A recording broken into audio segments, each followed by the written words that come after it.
7টা point যেগুলোকে আমরা বলি মিডল ক্লাস বিলিভ। যদি আপনি এই বিলিভগুলো করেন তাহলে জীবনও ধনী হতে পারবেন না।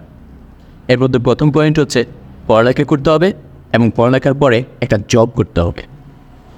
দ্বিতীয় যে পয়েন্টটা হচ্ছে যে জব করতে আপনার ভালো লাগে না, শুধুমাত্র বেঁচে থাকতে হবে সেজন্য সেই জবটাকে কন্টিনিউ করা।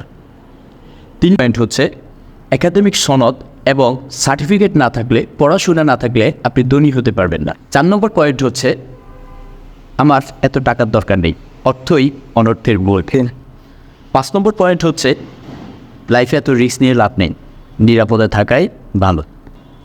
6 নম্বর পয়েন্ট হচ্ছে পড়াশোনার পাশাপাশি সন্তানদেরকে কিছু করতে না দেওয়া, সন্তান যেন কষ্ট না পায়। এবং 7 নম্বর পয়েন্ট হচ্ছে পরিশ্রম সৌভাগ্যের প্রসূতি, বেশি বুঝতে যেও না, নিজের গণ্ডির মধ্যে থাকবে। যদি আপনি এই 7 ধরনের আপনার বিলিভনেসের মধ্যে নিজেকে আটকে রাখেন তাহলে কখনোই আপনি ধনী হতে পারবেন না।